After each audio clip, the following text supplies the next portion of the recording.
Welcome, friends of the Greasy Shop Rag.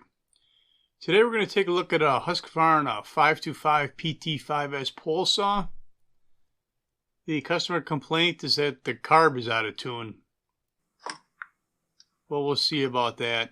You know, you got to be careful on these work orders and the way customers describe problems. Most of the time, a customer doesn't have a lot of mechanical ability, and some terms or thoughts about how things work just don't match up with reality. There's also times when customers just don't want to admit that they've been messing around and couldn't figure it out. So you have to kind of take these complaints with a grain of salt. Carb is out of tune, so it's not running right, apparently. As with most of the repairs that I do, the first thing is look in the fuel tank, see what they've been burning. I want to fish the fuel filter out of here, take a look at it. It's kind of having a hard time getting it out of the tank. But there we go. So this looks like it's an older filter. But I'm going to remove it, and I'm going to put 10 pounds of pressure on this fuel line and make sure that there's no holes in the fuel line and that the carburetor is tight. So we switch our pump to pressure, putting 10 pounds on it, and it looks like it's holding. So his out of tune complaint doesn't have anything to do with a hole in the fuel line. Could have had a bad filter there, but we put a new one on. And we'll just kind of set that to the side for now as far as the tank goes. I'm going to remove the top cover, the engine cover on this. I want to get the spark plug out. And you'll see that I'm just loosening 3 screws here. The cover should pop off. Sometimes it feels like a big hammer would help with this situation. But I think it's actually caught underneath the spark plug boot. This boot is kind of designed to, you know, so it would look pretty, right? Nice sleek design, but it's the way it's tucked into that plastic. It can make it difficult to remove the plastic or to even pull the boot off. Well, right away I noticed that something's not right with the throttle cable. It's not pulling the throttle on the carburetor open all the way. There's something else at this point that I noticed and you might want to be aware of. I'm covering up with my hand right now, but that gap between the trigger handle and the clutch hub, it's about an inch gap right now. It shouldn't be a big gap like that. So you see this cable isn't lining up properly. Somebody's been playing with and this. Yeah, someone's been playing with this thing. That hub, that shaft adapter is actually upside down. So they've had this thing completely apart. If that hub is upside down, I think someone's had the shaft off of here, and probably the trigger handle. Oh. That's why this stuff isn't all lined up right. Looks like they also used a breaker bar to crank down the spark plug.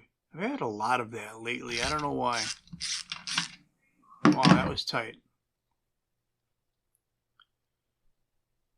So I'm going to look in the cylinder. I want to make sure that we don't have any scoring going on here.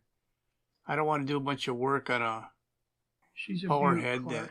Yeah, it's clean. I don't want to do a bunch of work on a power head that's scored, and it wouldn't be worth doing a piston and cylinder on a machine like this. All right, that looks good in there. These two wires here are for the kill switch on the trigger handle. And this little connection is the throttle cable to the trigger handle. Once those are removed, then the shaft itself could be removed from the power head. A couple of screws holding that plastic whatever, shield, I guess. These screws are supposed to be facing up. There's one in the center that's a locating pin, and then there's the two outer ones that are a clamp. I loosened the clamps, pulled the center one out, and that shaft should pull out of there right now, but there's an extra bolt in here that really doesn't belong.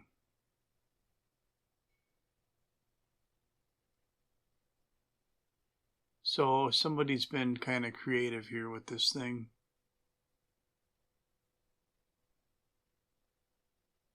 Okay. Now this should split apart. And there'll be an inner drive shaft. That spline right there goes into the clutch. And actually that spline is kind of like a, I call it like a shear pin. That adapter will break usually before the tube will twist or some other thing goes on if you really pinch the saw bad or something like that. There's one on the other end of the shaft as well that goes into the bevel gear head. Alright. There's a rubber piece that these two halves are pushed into, and they just put it together backwards. I'm trying to pry this out of here. There's probably better ways to do it than with this scrunch, but whatever. Now something that I forgot was that every time you pull that shaft out, there's a little plastic piece that goes into the end of the shaft, into the tube. And it usually ends up staying behind inside this clutch hub. And if I would have just pulled it out of there right away, then these pieces would have came apart better. There we go.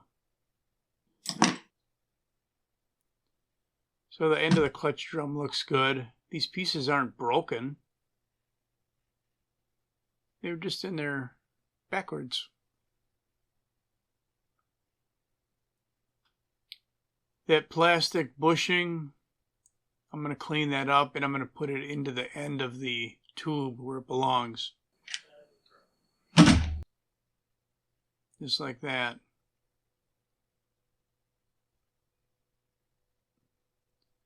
Alright. Now we have our two clamping screws and our center locating bolt.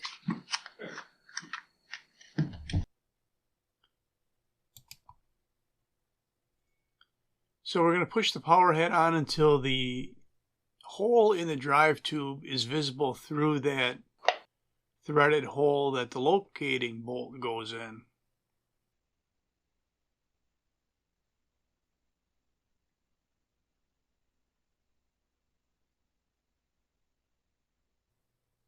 Just kind of getting this thing situated a little bit better so I can work on it.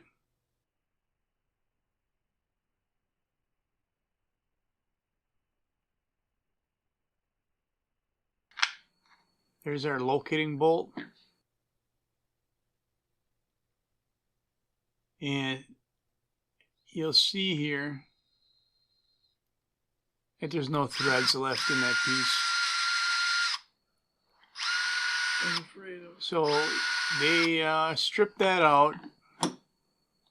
And that's probably why they put that other bolt in that I said didn't belong. Because they needed some way to keep that tube from coming out. That really wouldn't keep the tube in. It would just keep that adapter in. But the adapter's clamped to the tube. So I guess in theory their method would work. But you can see there's no threads left in here. The two clamping screws, I'm testing them now to see if there's threads left. That one was good. That one's good. So we can either replace that adapter piece or we can put some threads in it.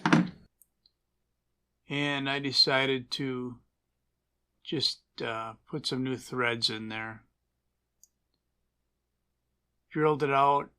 I'm using this tool to adapt to the square tap. This is the tap that comes with the rethread kit. And we'll cut some new threads in for the wire insert.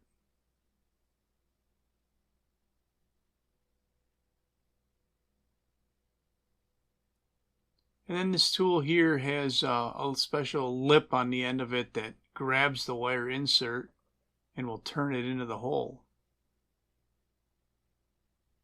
I'm going to put some red Loctite on it.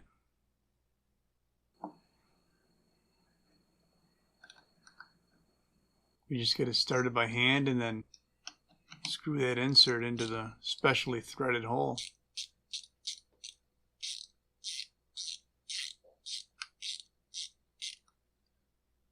That's it, really. Now we have a fresh set of threads for our locating bolt.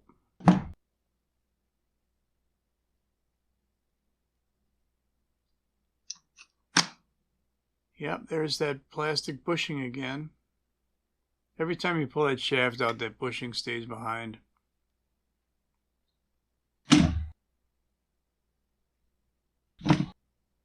Alright, putting the power head on the shaft.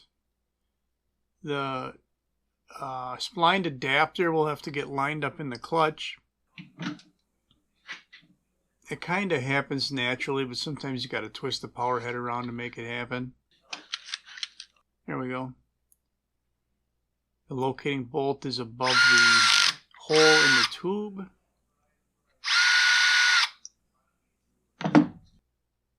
Okay, now it's above the hole in the tube.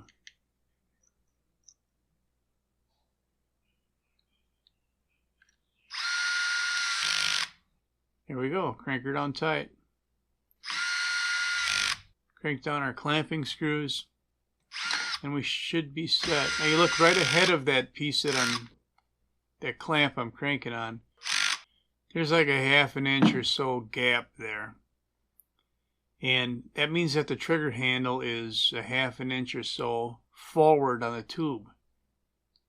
Which means that the throttle cable isn't going to reach. So there's a screw on the side here that loosens that band clamp.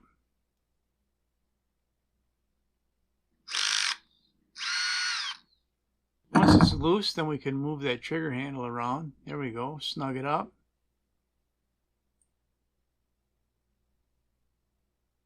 And we just make sure it's squared up and aligned with the power head. I don't know why the plastic isn't lining up with the clamp, but close enough. Now I can put the throttle cable back together and drop it all down into its holders. It all lines up nice now. And now I'm getting full throttle out of the carburetor. So they thought the carburetor was out of tune, but the carburetor just was opening up only about quarter throttle before. I'll connect my kill wires, drop them into their little holder, and then we can start putting all the plastic bits back on here. This top cover has a single screw that holds it in place.